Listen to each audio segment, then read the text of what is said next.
What's up, humans, and welcome to a new Psicoactivo. Happy Tuesday, everybody.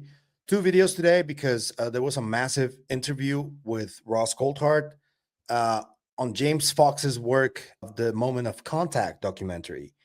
He's adding, I think it's at least an hour of additional material. And we just saw the trailer in the previous video. We saw the testimony from the doctor, the neurosurgeon who had contact with this being, allegedly.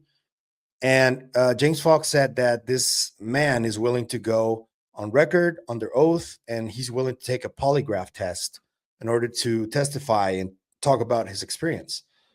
Huge news. But initially, when it was announced on X, they had this thumbnail, which I found really interesting because it appears with Eric Davis saying, "I saw evidence there's alien bodies." And initially I thought that this was like an Eric Davis interview, that somebody from Ross's team was mistaken on the thumbnail. But no, as I saw the episode, I realized that James Fox shared a part of the interview he had with Dr. Eric Davis for the Moment of Contact additional material.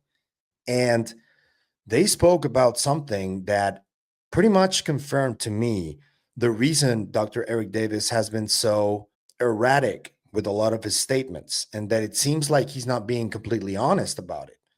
And I caught a lot of flack from people who thought that I was just saying that he was a liar and that he was ill-intentioned. I said that he was probably doing it on purpose, but I always had the suspicion that he was probably doing it because he was protecting his own skin.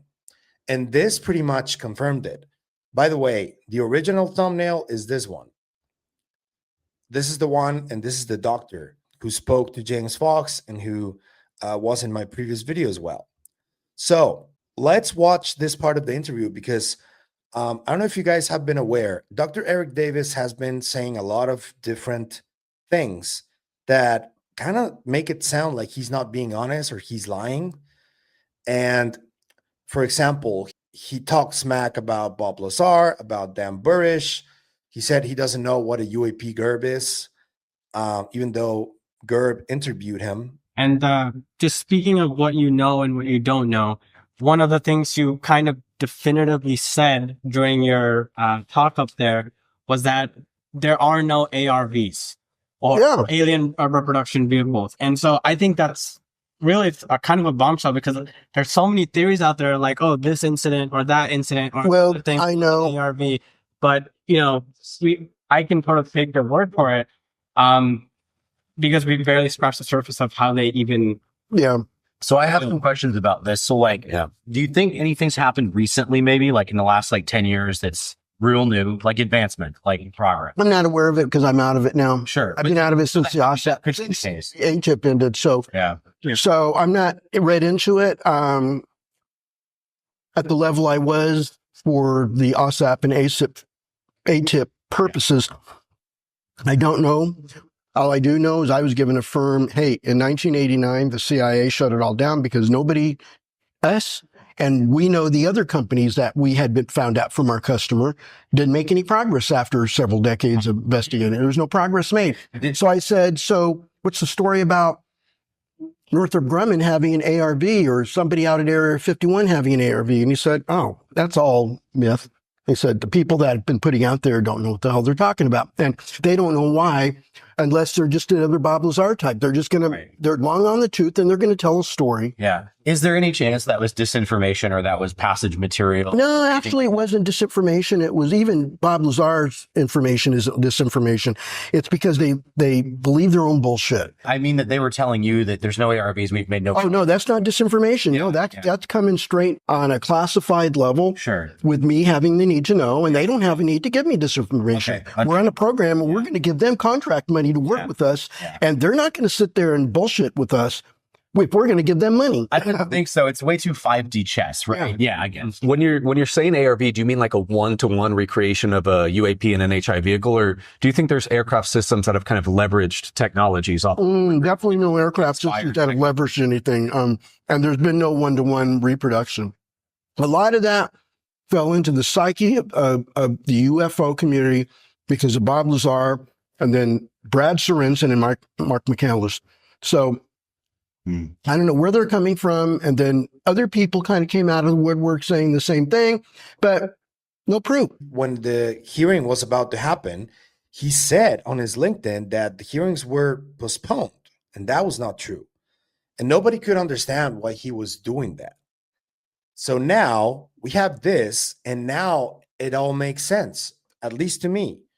And this is something that I've been thinking about for a while, because if you really, really think about it, people like him, people like Dr. Hal Puthoff, people like Dr. Kit Green, even Dr. Gary Nolan, have always been people like I suspected were probably part of a program or the program. And I don't have any confirmation on that whatsoever, but they do seem to be scientists who are very knowledgeable about what might be going on. And I always thought that if they had to lie, they would, all of them.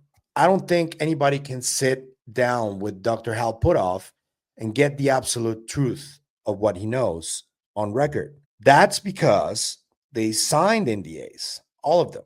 And if they violate those NDAs, they could even get the death penalty. So now James Fox decided to ask Dr. Eric Davis questions about this. Would he be willing to testify? Or what would it take for him to say what he knows for sure?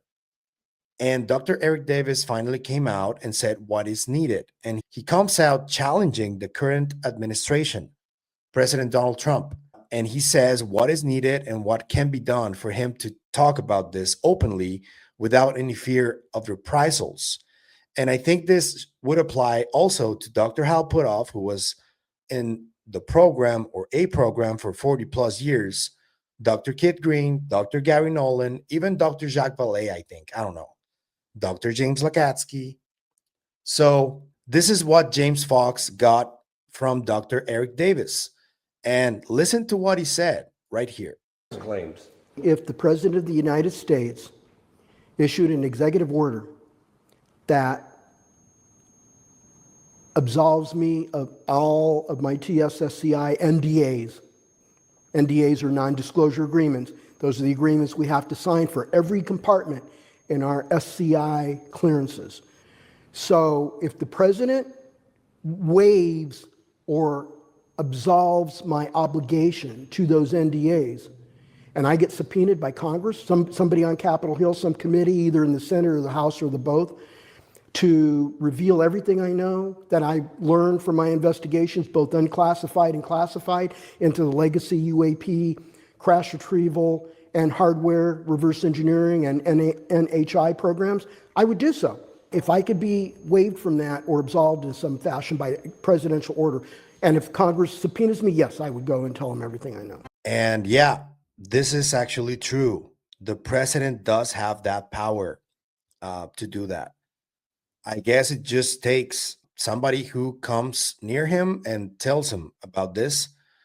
He issues pardons all the time, so I don't think it will be a problem. The only problem is we don't know to what extent President Donald Trump has been briefed about these programs. I don't know if you guys remember, but a few months ago, there was an Italian article where they talk about him being briefed about the Project Preserve Destiny, the same program that Don Sherman recently spoke about on Jesse Michaels' American Alchemy show.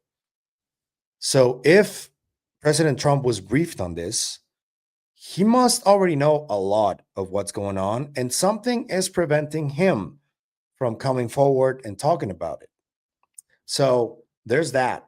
I mean, it can happen, but I don't know if it would, because presumably Trump already knows a lot or has been told a lot, and he hasn't done anything yet. So think about that. But I am happy and glad that we now know there's plausible deniability from Dr. Eric Davis that he has been using by not being completely honest or talking smack about other people who are involved in any of this. That's plausible deniability. And I know that, for example, Joe Murgia gave me a lot of shit for reporting on this and saying that Dr. Eric Davis was not being honest. He wasn't, but he had a good reason to not be honest. And I'm glad that this is clarified now, because I mean, I have nothing against Dr. Eric Davis or any of those scientists for that matter, but I do recognize that they would have to lie if they were asked because of these NDAs. So I don't know what needs to be done. I'm pretty sure that Congress people and senators are already aware of this, but it was important to hear Dr. Eric Davis mentioning this so we could get like a precedent. And I don't think it would just be him. If President Trump was convinced by someone that these pardons should happen, and if he did pardon people, I think we would get a lot of information about this more openly, and we would have an honest Dr. Eric Davis, an honest Dr. Hal Puthoff, an honest Dr. James Lakatsky, and others, Dr. Kid Green, to finally reveal what they know. Because at this point, if you have been paying attention to all of this, and if you have been following the topic for a while, these are the people who presumably know what is happening. These are the people, or some of the people, who are seeking for this amnesty or pardon from the president to be more forthcoming about what they know. I would also add people like Jay Stratton, James Semivan, people who have been in the midst of all of this and have firsthand information or firsthand knowledge. I don't know what you guys think about it, but let me know in the comment section down below. What do you think about Dr. Eric Davis challenging President Donald Trump to pardon him so he can talk about the program more openly? And what do you think about his actions before this statement? Do you think not being completely honest was justified? For example, he talked smack about Dr. Richard Banduric, who recently came out on the Ecosystemic Futures podcast to talk about him working with materials that were sentient or aware. And Dr. Eric Davis came out strongly against him. I did ask around in the background about Dr. Richard Banduric and his reaction to Dr. Eric Davis talking smack about him. And he just didn't want to go into it. He was like, I don't want to go into it. But now that we know why Dr. Eric Davis reacted this way, it would be cool if somebody would take charge and started pressuring President Donald Trump. I don't know if Congresswoman Luna has access to Donald Trump, his own son, Donald Trump Jr. We know he's interested in the UFO topic. Maybe somebody can get to him and talk to him about this. Representative Eric Burleson, Representative Tim Burchett, they're all Republicans. They must have some level of access to Trump. So maybe it would be a good idea to run this by him, see if he's like in a good mood or something. But let me know what you think in the comments. If this is all that's needed, maybe we should work towards making it happen together. I don't know. It would be a good idea. But again, kudos to James Fox. Kudos to Ross Coulthart for this. Amazing episode, amazing interview, amazing testimony. Let me know what you think in the comments. I'll be reading. If you like the content you see, I'm going to ask you to like, share, comment, hype, and subscribe, and hit the bell icon. That's all you need to do in order to help us, and it is what helps us the most. So thank you. But if you want to support us in other ways, there's a few links down there you can choose from. You can become a member on YouTube, or you can support us through KGRA. Anything you choose to do is always appreciated, so thank you.